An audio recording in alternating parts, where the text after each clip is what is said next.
은혜 받으실 말씀은 욥기 34장 31절에서 37절 말씀입니다. 누가 하나님께 아뢰기를 내가 징계를 받았사오니 다시는 범죄치 아니하겠나이다. 나의 깨닫지 못하는 것을 내게 가르치소서. 내가 악을 행하였으면 다시는 아니하겠나이다 한 자가 있느냐. 하나님이 내 뜻대로 갚으셔야 하겠다고 내가 그것을 싫어하느냐. 그러면 내가 스스로 택할 것이요 내가 할 것이 아니니 너는 아는 대로 말하라. 총명한 자와 내 말을 듣는 모든 지혜 있는 자가 필연 내게 이르기를 욥이 무식하게 말하니 그 말이 지혜가 없다 하리라. 욥이 끝까지 시험받기를 내가 원하노니 이는 그 대답이 악인과 같음이라. 그가 그 죄 위에 패역을 더하며 우리 중에서 손뼉을 치며 하나님의 거역하는 말을 많이 하는구나. 특송이 있습니다. 이번 특송은 해외 특송 순서로 몰도바 만민교회 무용팀입니다. 몰도바 만민교회는 알렉산드루 따바라누 목사님이 담임으로 있는 교회로 몰도바를 비롯 러시아권 전 나라에 활발히 성결의 복음과 권능의 역사를 전하고 계십니다. 오늘은 표대를 향하여라는 찬양에 맞추어 무용으로 영광 돌립니다.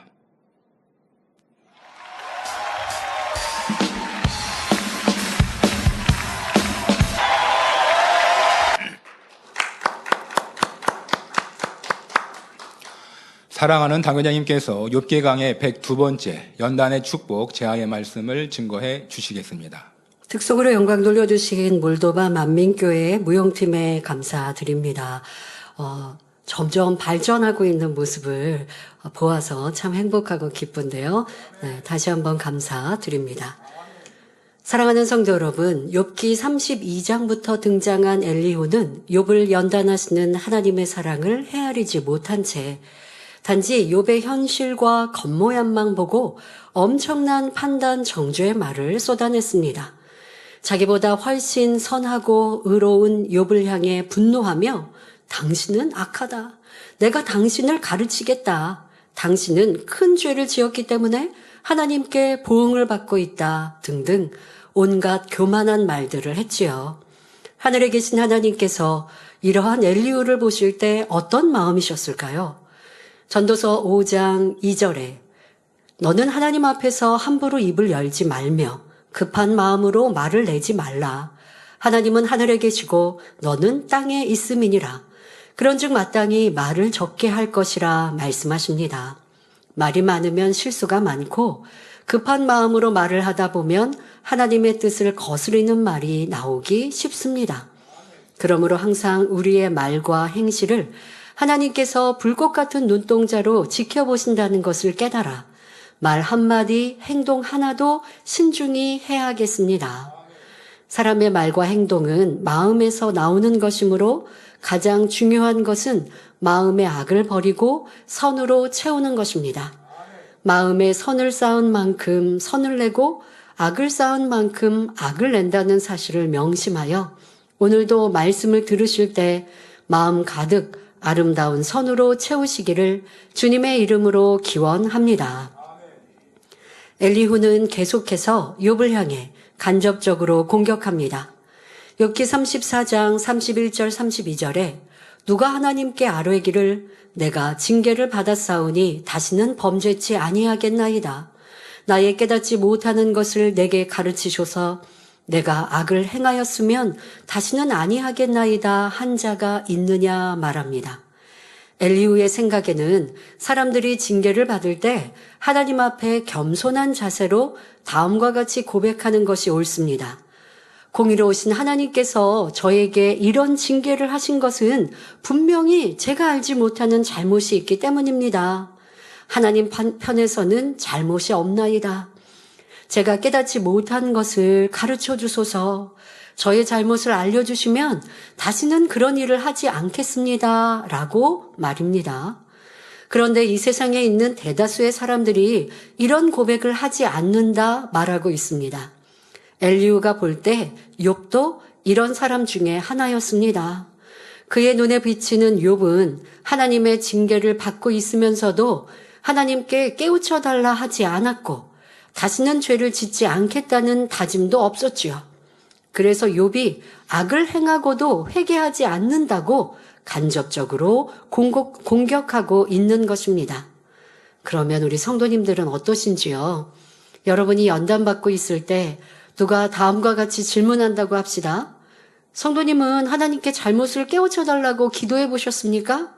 깨우친 후에는 다시는 그런 일을 하지 않겠다고 고백하셨습니까? 그러면 많은 분들이 예 라고 대답할 것입니다. 진리를 아는 분들이라면 연단 중에 어찌하든 하나님의 뜻을 알기 원하고 자기를 발견하여 회개하고 돌이키려고 할 것이기 때문입니다. 그러나 하나님을 믿는다면서도 진리를 바로 알지 못하면 하나님께서 원하시는 고백을 할 수가 없지요. 바로 욥이 그런 사람이었습니다. 오히려 하나님, 나는 아무 잘못이 없는 의인입니다.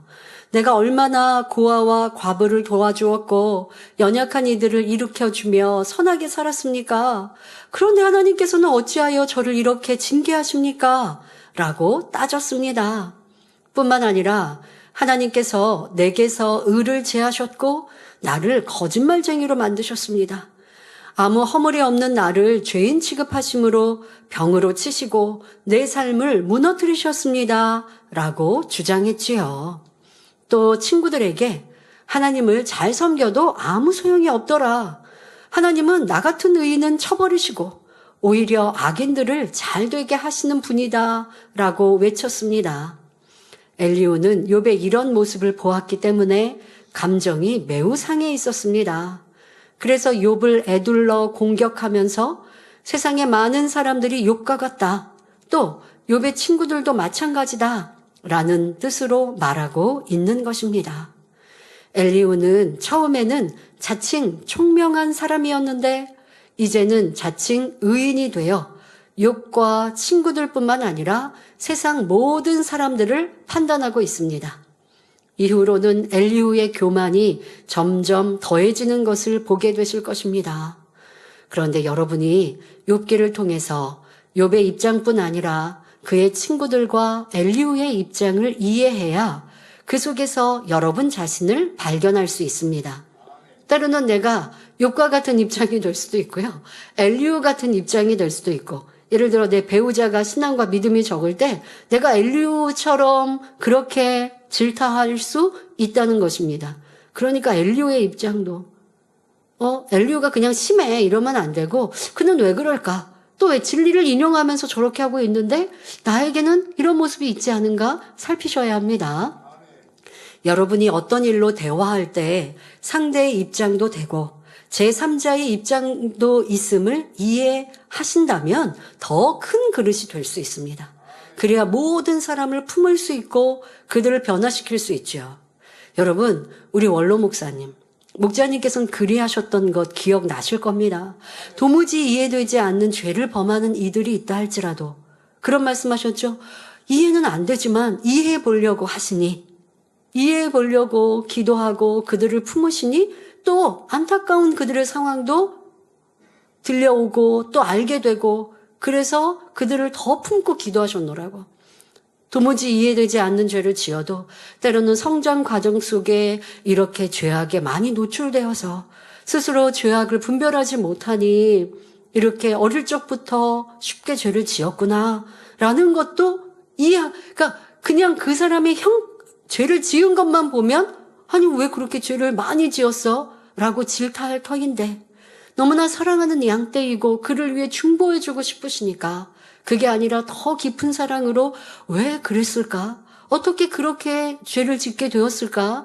라고 기도하시니 그들의 상황까지 알게 되고 그러니 긍휼한 마음으로 그들의 이런 어려웠던 상황들 형편 때문에 쉽게 죄에 노출되었습니다. 죄를 분별 못해서 죄를 지었습니다. 긍휼히 여겨주시고 용서해 주세요라고 하나님께 중보하실 수 있었던 사랑, 우리가 그것을 보고 체험하고 우리도 그런 사랑을 받았습니다.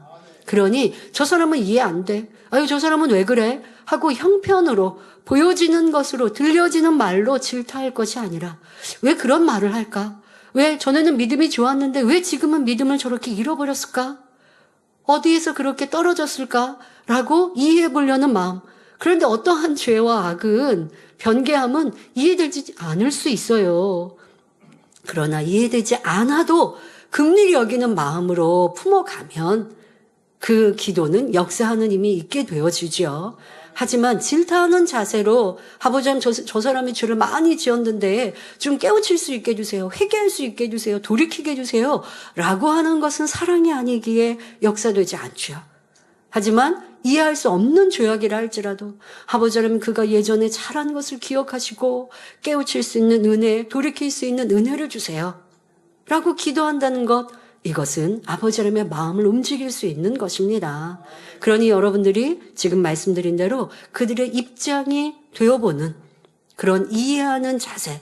근데 그것은요, 내 유익을 구하는 마음이 없고 사랑과 선이 지극할 때에 이해가 됩니다.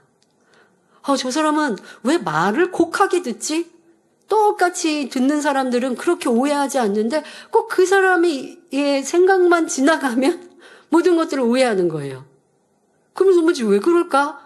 이해 안 된다 라고 하면 이해가 안 되는데 그 성장 과정을 보니 참 열악했고 어려웠고 또 어떠한 지적인 수준도 그렇게 만들어가지 못했고 많은 것들의 피해를 보았던, 그러니 항상 피해 의식을 가지고 있어서 다른 사람의 말을 나를 싫어하나 봐, 나를 이렇게 좀 따돌리나 봐, 이렇게 오해하고 있구나, 매사에 많은 것을 오해하고 있구나 라고 이해가 되니까 지금 오해하는 그 상대의 모습 또한도 안타깝고, 그러니 어떻게 하면 어떠한 대화 속에서 그 사람이 어디에서 오해를 할까? 오해하지 않게 풀어가려고 대화를 더 많이 또 그 사람의 입장으로 해주게 되고, 오해한다 할지라도 불편한 게 아니라 또 설명하려고 하고, 이렇게 할 때에 도무지 이해되지 않는 사람도 품고 녹일 수 있는 것이죠. 이것이 사랑의 힘이요. 그런 사랑에 많은 수고가 필요하지만 사랑이 있다면 수고스럽다 하지 않고 주님의 사랑을 받은 바 나도 줄 수 있는 큰 사람이 될 수 있습니다. 각자가 옳다고 주장하는 이유, 서로 대화하다 보면 각자의 생각과 옳다 주장하는 것이 있죠. 그것을 무시하지 않고 이해하려 할 때 모든 상황을 말씀으로 정확히 분별할 수 있습니다. 여러분, 예를 들어서 가족 안에 하나님의 권능을 전하여도 무시하는 가족이 있습니다. 아직 믿음의 체험이 없기 때문이겠죠. 전도하고자 하고 가족 복음화를 위해 기도하고, 그래서 하나님의 큰 권능이 나타나면 기쁜 마음으로 이렇게 하나님이 살아계시다고, 그러니 교회 가자고 전도합니다. 자, 그런데 그 권능의 역사를 얘기하면 무시하고, 그런 일이 어디 있어? 그거 거짓말이야? 그거 믿어? 이렇게 말을 할 때 정말 이해가 안 되죠. 그런 배우자와 상대가 이해가 안 될 것입니다. 왜? 우리 성도님들은 직접 보았으니까, 직접 목도했으니까, 내 옆에 있는 성도 일꾼이 또 내가 체험한 일이니까 사실을 얘기하는데 그냥 무조건 거짓말이라고 안 믿으려고 하는 배우자가 있으면 이해도 안 되고 답답하고, 그러면 결국 미워지고 싫어집니다. 그러한 상황에서는 상대의 마음 문을 열 수가 없지요. 그럼 어떻게 이해할까요? 믿음이 없으니까 안 믿어지는 거예요. 믿음의 체험을 안 해봤으니까 안 믿어지는 거예요. 그렇게 이해해 보세요. 그럼 어떻게 해야 할까요? 아버지 하나님, 내 남편이, 내 아내가 이런 하나님의 권능을 체험할 수 있는 은혜 주시고, 또 마음이 가난한, 심령이 가난한 자가 되어서 이걸 마음문을 열고 들을 수 있도록 도와주세요. 이렇게 여러분들은 계속 기도하고, 그리고 내가 권능을 얘기할 때 배척하니 우선은 그런 말을 하는 횟수를 줄여야겠죠. 왜? 당장은 아니라고 거짓말한다고. 그러면 서로 싸우고 불편해지니까. 그러니까 상대를 여러분들이 이해하면 어떤 말을 해야 될까? 어떤 말은 상대방이 도리어 악으로 나올까? 그럼 악으로 나올 말을 안 하면 되잖아요. 그런데 상대를 이해하려고 하지 않으니까 그냥 안 믿는다고 나도 불편하고 싫어서 항상 평행선만으로 가는 거예요. 만날 수 없는 평행선. 그래서는 복음만 이룰 수 없고 전도할 수 없지요. 더 안타까운 마음으로, 그래, 믿음이 없으니까 믿어지지 않구나. 그럼 내가 상대가 믿음을 가질 수 있도록 하나님께 더 많이 기도하고 또 금식하고 내가 하나님을 기쁘시게 하여서 의인의 간구는 역사하는 힘이 많다 하셨으니 내가 그런 의인이 되어야겠다. 이렇게 내 변화를 놓고 먼저 생각을 해갖고 내 책임으로 여기면 좋은데, 야, 내 남편 아내는 악해서 하나님의 권능을 전에도 무시하고 도리어 악한 말을 내니 도대체 언제 구원에 이를 수 있을까 하고 내 마음에 이미 정죄하는 마음을 갖고 있으면 어찌 이것이 선이요 사랑이요 무슨 내 말의 역사가 따를 수 있겠습니까? 이렇게 여러분들이 사랑이 없는 것도 회개해야 할 것이고, 어떠한 대화 속에서도 상대 입장과 마음을 이해하려고 하면 이해할 수 있도록 성령님께서 은혜 주십니다. 자, 이렇게 우리가 다른 사람과 화평하기 위해서는 그들의 입장과 생각을 이해하려 해야 합니다. 자, 하지만 하나님과의 관계에서는 나라는 것이 온전히 깨어져야 합니다. 그러니까 하나님과의 관계에서는 하나님, 제 입장이 있잖아요. 진리에 대해서는, 신앙 안에서는, 믿음을 키우는 데 있어서는, 응답받고 치료받고 축복받는 데 있어서는 제가 이렇잖아요. 자, 이런 자세로는 응답 축복 받을 수 없습니다. 하나님과의 관계, 진리 안에서, 믿음 안에서는 절대적인 진리로 제가 잘못했습니다. 제가 더 깨어지겠습니다. 제가 더 죽어지겠습니다. 해야 합니다. 근데 하나님 앞에서 진리 안에 변화되고자 하고 선결하기를 원한다 라고 하는 성도들이 제가 저 사람 사랑하려고 하는데요. 그 사람이 너무 심해서 그래서 어쩔 수 없었어요. 이게 뭐예요? 내 입장을 자꾸 얘기하는 거죠. 하나님께 내 입장을 이해시키려고 하십니까? 욥이 자꾸 그러고 있지 않습니까? 그거 여러분 고치시라니까요. 그래서 하나님께는 안 돼요. 하나님은 먼저 우리를 사랑하셔서 독생자 아들 예수 그리스도를 보내주셨고 우리에게 성령님을 보내주셔서 내 부족함도 할 수 있도록 이끌어주시는 분인데, 하나님 저 이거 부족한 거 그냥 이해해 주세요. 그러니까 알아서 응답해 주시고 축복해 주세요. 하나님께는 이게 안 통하고요. 하나님께는 잘못했습니다. 부족합니다. 그러나 더 노력하겠습니다. 기도하겠습니다. 도와주세요. 라는 자세여야 합니다. 많은 사람들이 신앙생활을 하면서도 하나님 말씀에 온전히 순종하지 못하는데, 이는 자기 생각과 지식과 경험이 옳다는 것을 붙들고 있기 때문입니다. 꼭 여러분들이 무엇을 나는 옳아요 라지 않아도 지금 말씀드린 것처럼 저 이래서 이거 힘들고요. 저 이거 이래서 안 되고요. 저 이거 이렇게 어렵고요.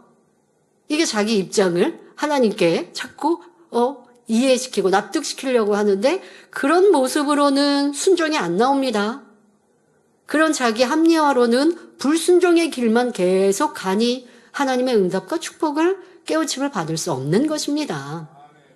하지만 아브라함, 야곱, 모세를 비롯하여 수많은 믿음의 선진들은 어떠하셨습니까? 한결같이 자기의 생각을 깨트리기 위한 연단을 잘 받으셨고 그로 인해 온전히 아멘만 있는 분들이 되셨지요. 욥도 마찬가지입니다. 욥은 육적으로도 자기를 철저히 다스리고 지켜간 사람이기 때문에 만일 영적인 것을 깨우친다면 결코 반항하지 않을 것입니다. 지금은 계속 반항하고 있어요. 그러나 깨우치면 그렇지 않을 사람이거든요. 하나님의 뜻을 깨닫는 즉시 회개하고 순종할 사람이지요. 그러니 앞으로 살펴볼 38장부터는 하나님께서 친히 욥에게 나타나서 말씀하시자, 즉 영이 나타나서 욥에게 말씀하십니다. 욥의 육을 건드려 주시고 깨트려 주십니다. 자, 그럴 때 욥은 변론 한마디 못하는 것을 볼 수 있습니다. 그 전에는 하나님 제발 나타나 주십시오. 나와 변론합시다. 큰 소리를 탕탕 쳤었는데 막상 영이신 하나님을 만나니 단번에 육에 대해 깨우침으로 변론이 필요 없었던 것입니다. 욥은 항상 의를 쫓아 살려고 했던 선한 사람이었기에 참된 선이시며 비차체이신 분을 직접 만나니 곧바로 하나님을 인정하여 할 말을 잃고 회개했던 것이죠. 이처럼 의인은 의를 보면 무릎을 꿇습니다. 우리 목사님도 그러셨죠. 세상에서는 내가 옳다 했고 법 없이도 산다, 착하게 산다, 칭찬받았고 그렇다라고, 그래서 나는 의로운 사람이다 라고 생각하셨습니다. 하나님을 만나기 전에는요. 그러나 하나님을 만나니 두 손 두 발 들고 나는 죄인 중에 죄인입니다. 나는 악한 사람입니다. 고백하며 오직 하나님의 말씀으로 내 마음, 내 생각, 내 뜻을 다 점검하고 도무지 할 수 없는 것, 도무지 이해할 수 없었고 사랑할 수 없는 미운 사람들도 사랑으로 바꿀 수 있었던 것, 그것은 바로 내가 없기 때문입니다. 오직 하나님 말씀이 참이요 의로우시고 나는 아무것도 아닙니다. 나는 죄인이요 악인입니다. 라고 인정할 때에 어떤 이유도 하나님 저 사람이 날 너무 심하게 구박하고 핍박했잖아요. 그런데 어찌 사랑합니까? 라고 할 필요가 없이 원수까지도 사랑하라 하신 그 말씀대로 사랑할 수 있고 그렇게 사랑한 그 말씀이 참이니 그 말씀을 붙들고 그렇게 되어지려고 당장 안 되어지니 목자님 어떻게 하셨다고요? 그것을 붙들고 기도하니 이해되게 나를 핍박하였지만 그 사람의 입장이 이해될 수 있도록 성령의 감동으로 깨우쳐 주시니 미웠던 미움이 온데간데 없이 사라졌노라 라고 간증해 주시지 않았습니까? 근데 그렇게 되려면 우리도 그러고 싶어요. 이해 안 되는 사람 이해하고 싶고 미운 사람 사랑으로 녹아날 수 있도록 그 사람의 입장이 좀 돼보고 싶고 그런데 그런 감동이 임하려면 아버지 하나님이 사랑하라 하신 대로 사랑하고 싶어요. 사랑할 수 있도록 도와주세요. 사랑하지 못하는 저의 마음은 심히 악합니다. 인정해야 하는데 사랑하고 싶어요 라고 해놓고 그런데 상대방이 너무 미운 짓만 하잖아요. 하나님도 아시죠? 이러고 있는 우리의 자세. 기도를 꼭 그렇게 했다는 것은 아니지만 여러분 기도는 끝나고 나면 그런 자세로 바뀐다면 성령의 음성을 들을 수가 없죠. 기도할 때는 원수까지도 사랑하기 원합니다. 미워하는 건 영적으로 살인을 하셨으니 사랑해야 하는데 사랑하고 싶은데 사랑할 수 있도록 도와주세요. 이해할 수 있도록 도와주세요. 기도해 놓고 기도가 끝나고 나면 그 사람이 나를 힘들게 했던 말을 또 떠올리고 그걸 또 곱씹으면서 힘들다고 어렵다 하고 내 가까운 사람에게 하소연하고 그러고 있으니 기도와 내 삶이 앞뒤가 다른데 기도할 때는 하나님 말씀을 인용하고 내 삶에서는 내가 옳다 하고 내 이유, 내 변명, 내 입장을 하나님께 내 주변에 말하고 있는데 하나님이 안 들으셔요? 다 듣고 계시지. 그러니 성령님께서 깨우침을 주실 수가 없는 것이지요. 그런데 의인들은 그렇지 않았다는 것입니다. 하나님의 의로, 진리로, 선으로, 깨끗하신 그 말씀으로 나를 비춰보고 나는 아무것도 아닙니다 하고 온전히 깨어질 때, 그럴 때 순종이 나오는 것이요 변화가 되는 것입니다. 그러나 엘리후는 욥을 정죄하기는 했지만 무엇이 잘못인지 가르쳐주지 못했고 참된 의를 깨우쳐주지도 못했습니다. 그러니까 욥은 누군가가 정확한 진리를 깨우쳐주면 아멘할 사람인데 엘리후도 욥의 친구들도 깨우쳐주지 못하고 계속 질타만 하고 있으니 욥은 힘들 수밖에 없었지요. 물론 엘리후가 말한 대로 욥은 자기의 잘못을 깨닫지 못하고 있습니다. 잘못을 깨닫지 못하니 시인하지도 않았고 회개하지도 않았지요. 왜냐하면 욥은 아직 영적인 것을 알지 못하는 육의 사람이기 때문입니다. 그럼에도 욥은 살아오면서 자신이 배운 대로 항상 선을 택했고 악이라고 생각되는 것은 무조건 따르지 않았으며 철저하게 자신을 다스리고 지키며 의롭게 선하게 살아왔습니다. 여러분들이 내가 알고 있는 선과 진리대로 살고 있다 생각되십니까? 알지만 행치 못하는 게 참 많잖아요. 그런데 욥은 스스로 알고 있는 것은 다 지켜 행했다는 것입니다. 그런데도 온전하지 않다.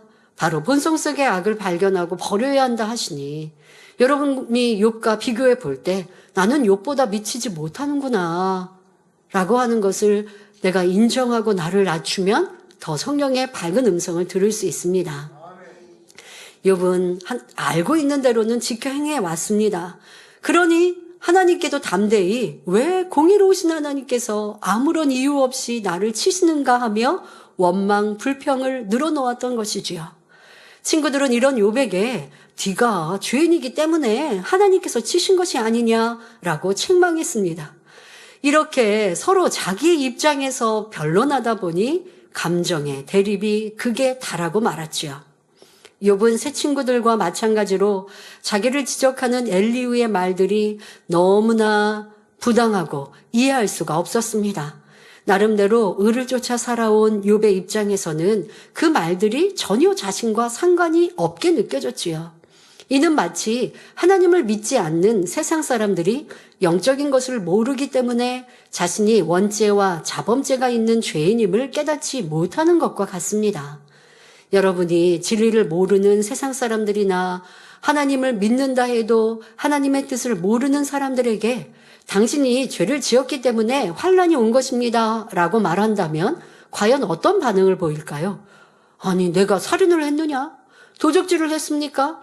무슨 죄를 지었다고 하는 것입니까? 라고 항변하는 사람들이 많을 것입니다. 또 나름대로 진리를 안다는 사람 중에는 욥은 순전하고 정직한 사람인데도 하나님께서 연단하시지 않았느냐?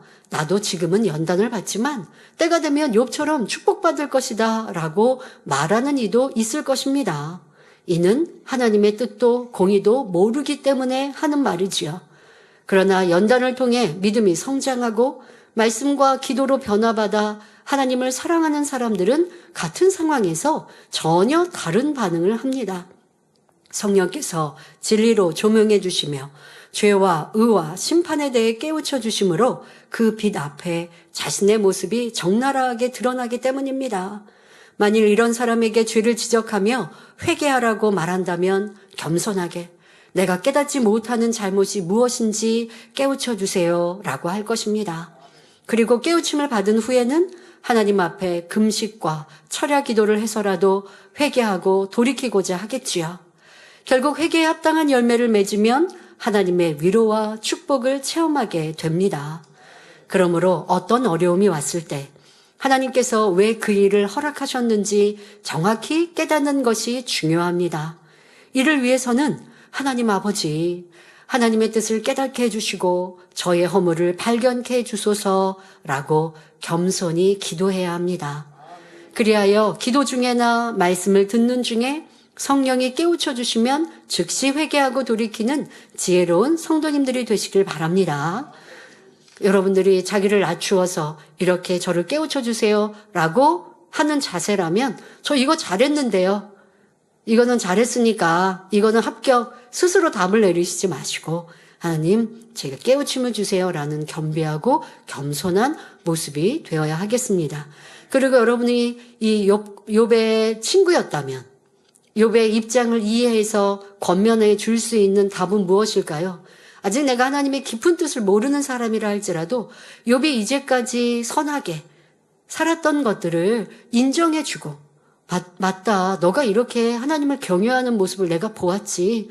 너가 이렇게 하나님을 경배했던 모습들을 내가 알지. 너가 이렇게 선을 쌓았던 것을 내가 보았는데 그런데 우리가 하나님의 뜻에 무엇이 온전한 빛자체이신 하나님의 합하여 무엇이 잘못되었는지 돌아본다면 하나님이 깨우쳐 주시지 않겠는가? 이렇게 대화했다면 욥의 마음 문도 열렸을 거예요. 그런데 엘리후도 욥의 친구들도 그게 아니었죠. 욥의 입장은 이해하려 하지 않고 욥의 행한 것은 칭찬하려 하지 않고 잘못되었다라고만 하니 욥을 깨우쳐 줄 수 없었던 것, 이런 것들을 생각해 보시면서 특히 여러분들의 가족 관계에서 상대의 잘한 것을 칭찬해 주고 어떤 권면을 한다 할지라도 순서가 먼저 칭찬부터 해주시고 상대의 입장부터 들어주시고 아, 너의 입장은 그렇구나. 그럴 수 있겠구나. 라고 함께 인정해 주시고 그리고 여러분들의 생각을 말할 때 대화가 더 아름답게 이루어질 수 있습니다. 그런데 사람이 대화할 때 그렇지 못한다고요. 자꾸 질타부터 하게 되어지고 내 생각부터 말하게 되면 상대방과 마음문이 닫혀서 그래서 대화가 되지 않는 일들을 많이 보는데요. 욥과 욥의 친구들 엘리후의 모습 속에 우리는 대화법 또한도 또 선한 대화, 상대의 마음을 움직이는 대화라는 것이 어떠한 것인지도 깊이 깨달아야겠습니다. 이어지는 본문을 보면 욥기 34장 33절에 하나님이 내 뜻대로 갚으셔야 하겠다고 내가 그것을 싫어하느냐? 그러면 내가 스스로 택할 것이요. 내가 할 것이 아니니 너는 아는 대로 말하라 말합니다. 이 말씀의 이해를 돕기 위해 한 가지 예를 들어보겠습니다. 대부분의 성도님들은 영혼이 잘 되기를 원하며 새 예루살렘의 소망 가운데 신앙생활하고 계실 것입니다. 이런 분들은 하나님 앞에 내 영혼이 잘 되게 해주소서, 저를 꼭 새 예루살렘으로 인도해 주소서라고 기도하지요. 하나님께서는 구하는 자에게 주시고 찾는 자에게 찾게 하시며 두드리는 자에게 열어주신다고 약속하셨습니다. 그러니 여러분의 기도에 응답해 주시기 위해 하나님께서 연단을 허락하십니다. 국가대표 선수가 되려면 인내와 훈련이 필요하듯이 여러분이 새 예루살렘에 들어갈 수 있는 자격을 얻기 위해서는 연단을 통해 합당한 자격을 갖춰야 하기 때문입니다. 이는 자녀를 키우는 부모의 마음에 비유할 수 있습니다. 요즘은 자녀를 어려서부터 유아 교육기관에 보내고 초등학교, 중학교, 고등학교를 거쳐 가능한 좋은 대학에 갈 수 있도록 열심히 지원합니다. 아침 일찍 졸린 눈을 비비며 일어나 무거운 가방을 들고 학교에 가는 것이 고생스러워도 공부해야 사회에서 인정받는 사람이 될 수 있기 때문입니다. 그러니 자녀를 사랑하는 부모는 고생을 무릅쓰고라도 여러 가지 것들을 배우고 익히며 경험을 쌓게 하는 것입니다. 사실 그렇게 자녀들 요즘 더더욱 학생들을 보면요. 학교 수업이 끝나고도 학원을 참 많이 다닌다고 하죠. 취미를 키우는 학원도 다녀야 하고 공부 학원도 또 다녀야 하고 그 아이들을 보면 참 수고스럽습니다. 그런데 부모님들이 그 아이들 때로는 안쓰러워도 그래도 학원을 보내시는 이유는 그래야 사회에서도 인정받고 사람들에게서도 인정받는 나름 훌륭한 사회인으로 키우기 위해서 그 수고스러움을 하게 하시더라는 것이죠. 또 부모님들이 자녀들을 그렇게 밀어주시려면 부모님도 더 많은 수고가 필요해요. 엄마도 아이들 학교 보내고 또 학원 보내느냐고 도시락도 싸고 아이들 또 방과 후에 차로도 이동시키기도 하고 또 아니면 너 학원 잘 갔니? 또 아이들하고 싸워야 되기도 하고 또 학원비 마련하시려면 얼마나 많은 수고를 하셔야 합니까? 허리띠를 졸라매며 그렇게 학원비도 만드셔야 되는 수고. 아이도 수고요. 부모도 수고스럽지만 그렇게 하시는 이유는 더 멋진 자녀로 만들기 위해서입니다. 그게 아이들에게는 쉽게 말하면 연단의 시간이죠. 지금 우리가 진리로 연단은 축복이다 하는 것처럼 그 아이들이 그렇게 해서 학교에서 졸린 눈 부비고 아침 일찍 일어나서 학교 가야 되고 또 수업 받고 또 학원 가야 되고 또 숙제해야 되고 이렇게 해야 되는 그 수고스러움을 연단에 비유하면 그 연단을 통해 더 멋지고 훌륭한 사람으로 키우기 위한 부모님의 마음처럼 아버지 하나님도 그와 같다는 것입니다.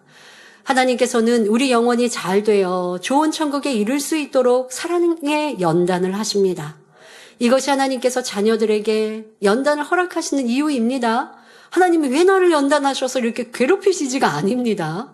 사랑하는 자녀들이 새 예루살렘에 들어오려면 연단을 통해 죄성을 온전히 버리는 과정이 반드시 있어야 하기 때문입니다. 이 죄성을 그냥 버려라 한다고 말씀을 들어서 죄악을 발견하고 스스로 그냥 열심히 버려가면 연단이 필요 없다고요. 그런데 우리 인생이 주님을 구세주로 영접하고 천국과 지옥을 알고 더 좋은 천국을 들어 알아도 그래도 마음을 여러분들이 변화시키는 거, 죄악을 버리는 거 이걸 잘 안 하려고 그래요. 이거 쉬운 일이 아닐 수도 있습니다. 그러나 해야 하는 일입니다. 학교 다니는 학생들이 공부하는 거 수월하지 않아도 피곤하고 힘들고 하기 싫어도 하라고 등 떨미는 부모님들, 여러분들 아버지 하나님의 그 마음도 이해하시라고요. 그럼 학생들은 부모님 마음 이해 못하니까 하나님의 연단을 몰라서 되겠습니까? 부모님의 마음도 알아야죠. 우리 학생들도 나를 사랑해서 더 멋지고 훌륭한 사람, 나중에 이제 대학교에 들어가고 성인이 됐을 때 내가 무엇이든 선택할 수 있는 폭이 많아지려면 공부를 잘 해서 해야 선택할 수 있거든요. 그러니 부모님도 고생하면서 나를 이렇게 훈련시키시는구나 라는 마음을 알아서 열심히 공부해주면 얼마나 사랑스럽겠습니까? 그러한 마음처럼 하나님도 우리를 새로운 사람이 이끌길 원하시는데 우리 사람이 인생이 내가 죄가 습관이 돼 있고 또 이 하늘에 살아가면서 원수마귀 사탄이 계속 우리를 미혹해 가고 있기 때문에 그것을 끊어내고 이 세상에 썩어지고 헛된 것들을 끊어내고 하나님을 첫째로 사랑하기 위해서 그런 사람으로 만들기 위해 연단이라는 과정이 꼭 필요하더라는 것이죠. 이처럼 하나님께서 허락하시는 연단은 결과적으로 축복이기에 우리가 연단을 싫어할 이유가 없는 것입니다. 오히려 저를 사랑하여 연단해 주심에 감사합니다. 저의 부족함을 깨우쳐 주시고 변화될 수 있도록 은혜를 주소서라고 기도 올리면 하나님께서 자신을 발견할 수 있게 도와주십니다. 그래서 발견하는 것마다 변화되고 하나님 원하시는 뜻대로 행해 나간다면 영혼이 잘 되는 축복과 함께 마음의 소원도 응답받을 수 있지요. 그러므로 연단을 두려워하지 말고 기쁨과 감사함으로 받아서 신속히 변화되어 영으로 온 영으로 들어가시길 바랍니다. 성도 여러분, 욥은 하나님을 경외하며 제사 드리는 가운데 이루고 싶은 꿈과 비전이 있었습니다. 그래서 하나님께서는 욥에게 응답해 주시기 위해 연단하시는 중입니다. 그런데 본문에서 엘리후가 욥에게 하나님이 내 뜻대로 갚으셔야 하겠다고 내가 그것을 싫어하느냐라고 물은 것은 하나님께서 당신에게 응답해 주시려고 역사하고 계시는데 이것이 싫으십니까? 라는 의미로 하는 말이 아닙니다. 그러니까 원래 그 문장은 그런 의미가 담겨 있어요. 여러분들이 열심히 구하여서 하나님 제가 이렇게 축복받기 원합니다. 좋은 천국 가기 원합니다. 라고 구하였기 때문에 하나님 너의 기도대로 그렇게 이끄셨는데 왜 싫어해? 라고 하는 문장에는 그런 의미가 담겨 있는데 그런데 엘리후는 그런 말을 하고 있는 것이 아닙니다. 그러면 어떤 의미일까요? 욥, 당신은 지금까지 당신의 뜻대로 악을 행하였으므로 마땅히 벌을 받아야 할 사람입니다. 그래서 공의로우신 하나님께서 당신에게 합당한 것으로 갚으셨는데 왜 싫어하십니까? 이런 의미로 말하고 있는 것입니다. 똑같은 문장에서도 참 담겨있는 뜻이 다르지요. 여러분들도 어떤 말을 할 때 내가 그렇게 가시돋친 그런 말, 또 그런 가시가 숨겨져 있는 말의 의미는 하지 맙시다. 선한 말, 고운 말만 하고요. 뭔가 마음에 좀 불편하면 입을 다물어서 더 이상 죄를 쌓지 말아야 하겠습니다. 욥이 생각할 때는 만일 하나님이 욥의 뜻대로 갚으신다면 욥 자신은 참으로 선하고 의롭게 살았으니 마땅히 축복을 받아야 합니다. 그런데 엘리후는 욥이 악하게 살아왔기 때문에 하나님께서 재앙으로 갚으셨다며 욥의 생각과는 정반대로 말하니 욥은 도무지 이해가 안 되고 기가 막힐 뿐이었습니다. 이어서 엘리후는 그러면 네가 스스로 택할 것이요 내가 할 것이 아니니 너는 아는 대로 말하라 했는데 이는 무슨 뜻일까요? 만일 욥 당신이 그것을 싫어한다면 즉 하나님의 갚으심이 싫다면 그냥 자유롭게 하십시오. 내가 당신에게 가르칠 필요도 없고 깨우쳐 줄 필요도 없으니 당신 마음대로 하십시오. 이런 뜻입니다. 엘리후는 자기 생각 속에서 욥에게 말하고 있지만 이런 대화 방식은 주의 종과 양떼의 대화에서 종종 찾아볼 수 있습니다. 비유를 들어 여러분이 주의 종에게 상담을 요청한다고 합시다.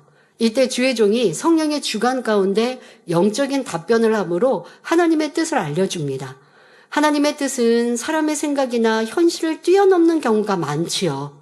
성도님들 중에는 그 뜻이 이해되지 않거나 자기 생각에 맞지 않아도 바로 아멘 하고 순종하는 분이 있는가 하면 자기 경험과 의견을 내세우는 분도 있습니다. 후자의 경우는 하나님의 뜻에 순종할 수 없고 설령 순종한다 해도 자기 생각 속에서 이뤄갈 것입니다. 이런 사람에게는 영적인 말이 아무 소용이 없고 자칫 변론으로 이어질 수 있습니다. 그러니 상담자의 입장에서는 영적인 답변을 멈추고 다만 성도님 마음에 오는 대로 하십시오. 또는 기도해서 성령의 주관을 받으세요 라고 말할 수밖에 없지요.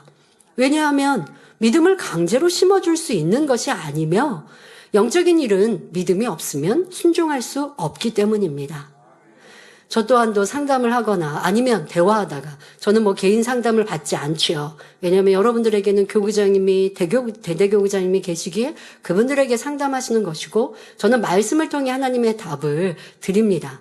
그런데 때로 이렇게 일꾼들이나 또 주변에 있는 분들과 대화하다가 보면 자신들이 이제 겪는 일들과 상황들을 뭐 이렇게 하소연하듯이 얘기할 때가 있습니다. 그러면 저는 이제 진리로 답을 드립니다. 진리로 답을 드리는데 그것을 아멘으로 받지 않는 분들은 어떤 상황, 어떤 모습으로 나오는지 아십니까? 자꾸 자기 형편을 저에게 이해시키려고 합니다. 앞서도 말씀드린 대로, 아니, 저 사람이 영 마음에 안 들어요.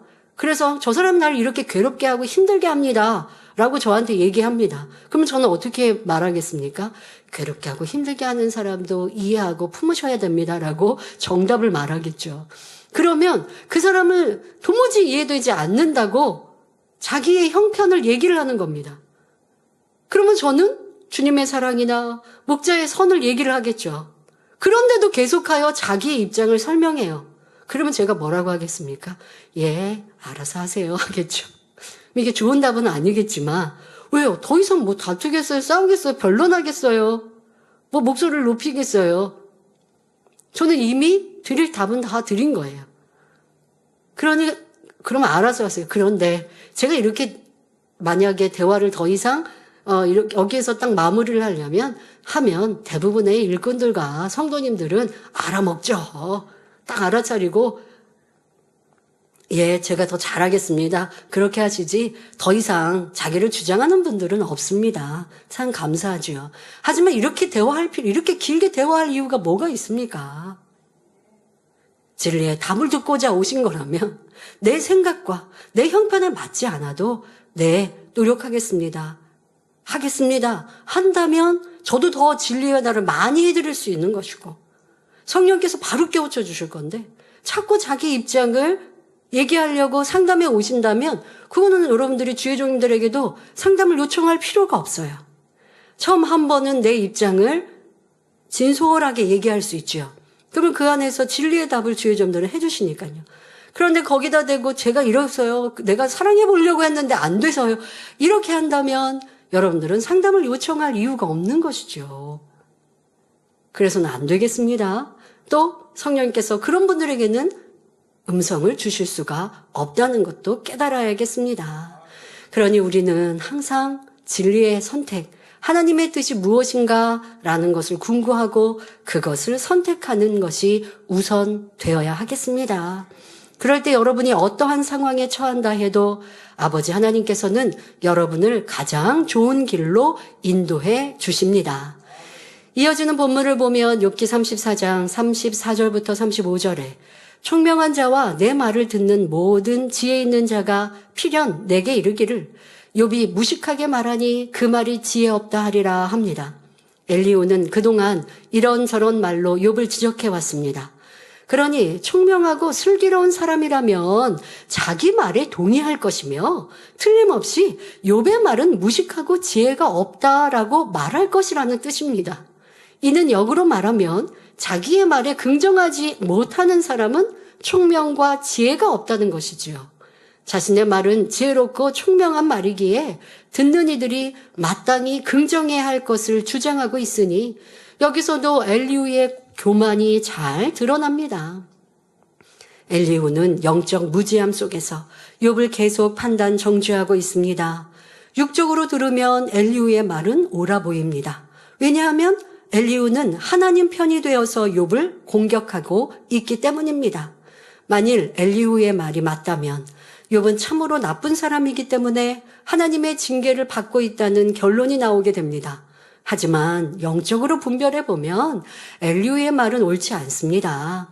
욥은 하나님께 순전함과 정직함을 칭찬받은 사람이고 지금의 연단도 하나님께서 욥을 인정하시는 데서 출발했기 때문입니다. 즉 욥처럼 좋은 중심이 아니라면 하나님께서 아예 시작하지도 않으셨을 연단이라는 것입니다. 그러니까 여러분 누군가의 연단을 볼 때 야, 저 사람이 무슨 죄를 지었을까? 뭘 잘못했을까? 이것이 교만일 수 있다는 거. 왜? 욥은 연단을 받고 있어요. 하나님이 욥은 직접 연단하셨어요. 그러나 욥의 친구들과 엘리후에게는 그런 연단을 하시지 않아요. 왜? 벌써 싹이 다른 거예요. 시작부터가 다른 거예요. 믿음의 선진들이 받은 연단을 보면 참 대단한 믿음들인 걸 여러분들 아시죠? 아무에게나 그런 연단 주시지 않는다는 것입니다. 그런데 욥을 이렇게 판단하고 있으니 얼마나 어리석은 욥의 친구들과 엘리후입니까? 성도 여러분, 육과 영은 항상 다르고 어둠과 빛은 정반대임을 알아야 합니다. 그래서 영이시며 빛이신 하나님의 말씀을 보면 육과 어둠에 속한 사람들의 생각과는 전혀 다릅니다. 예를 들어 하나님께서는 낮아져라, 그러면 높아진다. 죽어져라, 그러면 산다. 오른뺨을 때리면 왼뺨도 대어줘라. 섬기는 자가 큰 자라 말씀하십니다. 이는 명백한 진리이지만 육의 사람의 눈에는 이 말씀을 믿고 행하는 영의 사람들이 무식하고 어리석어 보일 수밖에 없습니다. 이와 마찬가지로 엘리후는 영적으로 무지하기 때문에 하나님의 뜻과 섭리를 전혀 깨닫지 못한 채 자기보다 나은 욥을 계속 판단, 정죄하고 있는 것입니다. 이처럼 육신의 생각을 깨트리지 않으면 하나님의 뜻을 헤아릴 수도 순종할 수도 없음을 알아야 합니다. 그러므로 매사에 성령 안에서 분별하며 자신의 생각에 맞추지 말고 하나님의 말씀에 맞추어 행하는 지혜로운 성도님들이 되시길 바랍니다.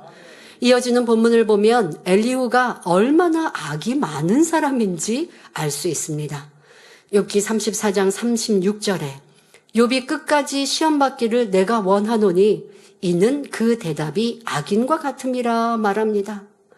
성도 여러분, 여러분은 누가 시험을 받고 있으면 어떤 마음이 드십니까? 그가 빨리 시험을 이기고 문제가 해결되기를, 속히 은혜를 회복하고 하나님의 축복받기를 바라는 마음으로 위로하며 기도해 주실 것입니다. 이는 여러분이 예수 그리스도를 영접하여 성령님께서 여러분 안에 계시다는 증거이며 믿음으로 살고 있다는 증거이지요. 예수 그리스도를 영접하면 성령의 도우심 가운데 선한 마음으로 변화되기 때문에 악한 사람에게도 축복을 빌어줄 수 있습니다. 그런데 엘리후는 욥이 끝까지 시험받기를 원한다고 말합니다. 이는 욥의 말이 악인과 같기 때문이라며 그 이유를 덧붙여 설명합니다. 욥기 34장 37절에 그가 그 죄 위에 폐역을 더하며 우리 중에서 손뼉을 치며 하나님을 거역하는 말을 많이 하는구나 했지요. 여기서 폐역을 더한다는 것은 이치에 어긋나게 흉악하여 순종하지 않고 거스르는 것을 의미합니다. 또 손뼉을 친다 했는데 성경에는 종종 분노의 표시로 손뼉을 치는 장면이 나옵니다. 민수기 24장을 보면 발람이 이스라엘 백성을 저주해달라는 발락 왕의 요청과는 반대로 3번이나 축복의 말을 합니다. 그러자 발락 왕이 발람에게 손뼉을 치며 노를 바라는 것을 볼 수 있지요. 오늘 본문에서는 하나님을 향해 원망의 말로 대항하는 욥의 모습을 손뼉을 치며 하나님을 거역하는 말을 한다라고 표현하고 있는 것입니다. 엘리후가 생각할 때는 분명히 욥이 악하기 때문에 하나님께서 욥을 치신 것입니다. 그런데 욥은 회개하기는커녕 하나님을 원망하더니 거기에 더하여 손뼉을 치며 하나님을 대적해가고 있습니다. 욥이 자기는 의인으로 내세우고 반대로 하나님은 나쁜 분으로 몰아붙이고 있기에 엘리후는 그 죄 위에 폐역을 더한다라고 말하는 것입니다. 물론 욥은 하나님을 거역하는 말을 많이 했습니다. 그러나 욥의 중심은 하나님만이 아십니다. 또 욥이 얼마나 반듯한 삶을 살아왔는지 잘 알고 있는 우리 편에서 보아도 그의 괴로운 심정을 이해할 만하지요. 친구들은 욥의 마음을 조금 더 알아주지 않았고 이제는 젊은 사람에게까지 오해를 받으며 혹독한 말을 듣고 있으니 얼마나 억울하겠습니까? 성도 여러분, 설령 악한 사람이라 해도 그를 지적하기보다는 허물을 덮어주고 선으로 이끌어 주어야 합니다. 악을 악으로 대하면 더욱 악해질 수밖에 없고 상대에게 아무런 유익도 줄 수 없습니다. 악을 이기는 길은 오직 선입니다. 빛 앞에는 어둠이 물러갈 수밖에 없고 그리스도의 향기를 바라면 어둠의 냄새는 사라질 수밖에 없습니다. 고린도후서 2장 15절에 우리는 구원 얻는 자들에게나 망하는 자들에게나 하나님 앞에서 그리스도의 향기니 말씀합니다. 그러므로 항상 선으로 악을 이기며 가정에서나 일터, 학교, 여러분이 있는 곳곳마다 그리스도의 빛과 향기를 바람으로 어둠을 물리치시기 바랍니다. 결론을 말씀드립니다. 사랑하는 성도 여러분, 하나님께서는 우리에게 천국 새 예루살렘이라는 고귀한 선물을 주고 싶으셔서 우리를 이 땅에 경작하고 계십니다. 하나님 보좌가 있는 새 예루살렘은 우리가 상상할 수도 없는 행복과 영화로움과 평안이 가득한 것입니다. 그런데 새 예루살렘의 영광을 얻으려면 반드시 정금 같은 믿음을 소유해야 합니다. 또한 그 새 예루살렘 성은 성문이 진주로 되어 있어요. 진주로 만드신 이유가 무엇이라고요? 바로 그 조개에 이물질이, 모래나 이물질이 들어가면 조개는 그 조개살에 찔리는 이물질로 인해 모래로 인하여 껄끄럽고 찔림이 되니 여러분 조개살 이렇게 보시고 드셔보셨지만 얼마나 연합니까? 부드럽고요. 거기에 찔림이 되니까 아프죠. 상처가 나죠. 그러니 자기 조개에서 이제 그것을 막으로 감싸는 진액을 냅니다. 그 진액이 쌓이고 쌓여 진주를 만들지요. 자, 그것처럼 우리 안에 눈물의 애통, 또한 나를 처복종시키기 위해 죽어지는 낮아짐, 이렇게 자기를 또 죽이고 또 깨어질 때 거기서 내가 계속 나와지는 진액과 눈물과 변화가 여러분들을 성결의 열매로 나오게 하여 아름다운 진주와 같이 찬란한 빛을 발하게 합니다. 그 의미가 담겨 있는 것이 예루살렘의 진주문입니다. 또한 정금 같은 믿음으로 나와야 하죠. 자, 그런데 이 정금과 같은 정금, 여러분 불순물이 없는 정금은 어떻게 만들어지는지 아시죠? 다른 금속이 섞이지 않은 순수한 정금을 만들려면 반드시 섭씨 1000도가 넘는 고온의 도가니 속에서 정련 과정을 거쳐야 합니다. 자, 이것을 단련한다, 연단한다 라고 표현합니다. 이것이 그냥 100도씨의 불이 아니 1000도씨의 이 불 안에서 이 깨끗한 불순물들을 태워버리는 거죠, 거기에. 왜요? 금 안에도 불순물들이 있지 않아요. 자, 이것을 태워버리는 과정을 거쳐야 온전한 정금이 나옵니다. 이와 마찬가지로 하나님께서는 순도 100%의 정금 같은 믿음을 가진 참 자녀를 얻기 위해 이 모양 저 모양으로 우리를 단련하십니다. 베드로전서 1장 7절에 너희 믿음의 시련이 불로 연단하여도 없어질 금보다 더 귀하여 예수 그리스도에 나타나실 때에 칭찬과 영광과 존귀를 얻게 하려 함이라 말씀하셨지요.